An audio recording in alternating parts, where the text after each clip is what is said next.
Gaizo artista zelango letrekin hementxe gaude fonema berriarekin, fonemarekin, ze letra ezin diogu deitu, ezta? Hementxe daukagu T isa. Gogoratzen ze desberdintasun dagoen T isa, TS eta TZ artean? Hori da, gogoratu T isa zabalena dena. TS erdian dago, ez da hain zabala, eta TZ finena da. Baina nola idazten da T isa? Bada gora, bera, bustana, goiko marra geroseago, gantzua eta gantzua. Baina amaieran hemen azkenengo bustana eta teren marra, ezta? Hori da. Eta beno, ze hitz ditugu hemen, ezagutzen dituzuen. Alde batetik, txalupa, ezta? Baina txalupa, ezta? Soinua txalupa esan behar da.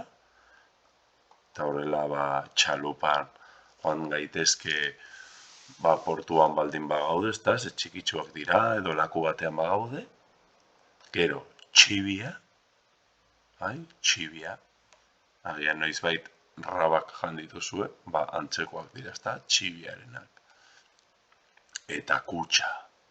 Gauzak gordetzeko kutxa. Ondo esan dituzu fonemak? Txi, txu, txo, txa eta txe. Eta horrekin batera, testutxo bat daukagu hemen, ezta? Hori bai, testua irakurri baino lehen, gogora ditzagun gure betiko trukoak. Ze marrazki ikusten duzu? Begiratu informazioa. Nor izango da protagonista? Ze gertatzen ari da istorioan? Ze egiten ari da, non dagoen? Txarongo dut pizka bat, ea galderak erantzuteko prest zauden? Bai, aurrera. Hori da ezta, nintxe daukagu txomin. Badirudi txalupan dabilela arrantza egiten. Eta bueno, ea zeu zer errapatu duen, edo zeu zer gertatu zaion. Irakurri nahi duzuzuk lehenago? Txarongo dut, pausatu nahi baduzu. Eta orain nire txanda. Txomin arrantzan ibiltzen da bere txalupatxoan. Atzo, txitxarroak, txibiak eta antxoak harrapatu zituen. Gaur, berriz, altxorra dakar. Txamponez betetako kutxa. Orduan nor da gure protagonista? Non dabil? Atzo, ze harrapatu zituen, zenbat gauza harrapatu zituen. Eta gaur? Zeo zer desberdin harrapatu du? Zeo zer topatu du itxasuan? Pista, pista, pista, agian itxarekin zer ikusia dauka, ea erantzuten duzu aurrera. Eta honekin batera, hemen dauden lau hitz. Gogoratu zein den gure trukoa, agian baten bat ez duzu ezagutzen, baina besteak ezagutzen badituzue, agian erantzun alduz, ezta? Adibidez hemen zeintzuk izan daitezke, agian perretxikoa edo txanoa, baten bat ez duzu ezagutzen, agian txanoa bai, ezta? Txokolatea eta txoria.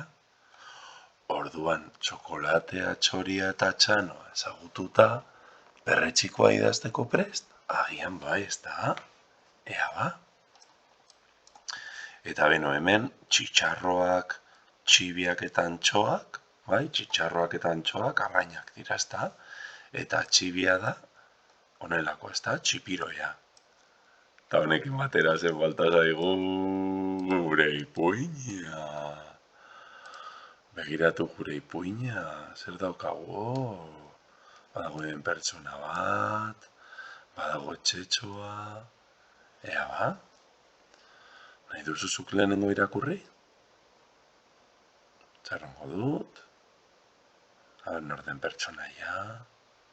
zer egiten ari den, non dagoen, eta orain niretzan da. Bat eta beste, Elene etxe beste. Etxerik etxe, Mertxe Agirretxe.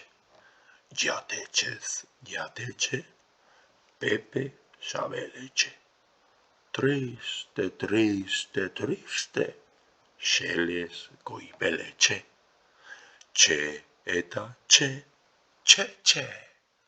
Txi eta txi, txi, txi. Eta orain zuretzan da, eta praktikatu. Deneman artista